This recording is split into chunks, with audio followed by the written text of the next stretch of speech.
নমস্কার সবাইকে, সবাই কেমন আছো? আশা করি খুব ভালো আছো, আর আমিও খুব ভালো আছি। তো অনেক দিন পর একটা ভিডিও নিয়ে চলে আসলাম। তো আমার শাশুড়ি মা হচ্ছে ডালের বড়ি করেছিল, ডাল আর চাল কুমড়ো দিয়ে। তো সেটা দেখো রোদ্রে শুকাতে দিয়েছিল আর কি, সেটা একটু একটু শুকিয়ে গেছে। আর আমি আর কি এগুলো আর কি ছাড়াচ্ছি এর সঙ্গে, মানে এক একটা ছাড়িয়ে যাচ্ছে আর এক একটা লেগে আছে। তো এই জন্য ভাবলাম যে সব তুলেই দিই, তারপরে আলাদা করে না হয় রোদ্দুরে দেবো। তাই আর কি তুলছিলাম ছাদে বসে একা একা। তো ভাবলাম যে একটা ভিডিও তোমাদের সঙ্গে শেয়ার করি। আচ্ছা, তোমরা কি এই বড়ি বানাতে পারো?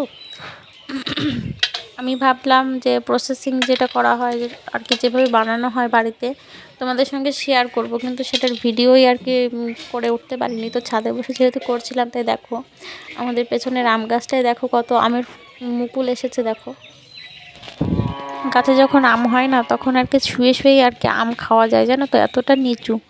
আর এই দেখো অনেকগুলো ডাল এবার কেটে ফেলেছে, তাই একটু উঁচু হয়ে গেছে, কিন্তু আম হলে আবার নিচু হয়ে যাবে। ঠিক আছে, আমের যেই ইয়েটা হবে ওইগুলো আর কি লম্বা লম্বা থাকবে আর নিচে নিচু হয়ে যাবে, ঝুলে ঝুলে। আর আমগুলো বড় হবে, ডালগুলো ওজন হবে।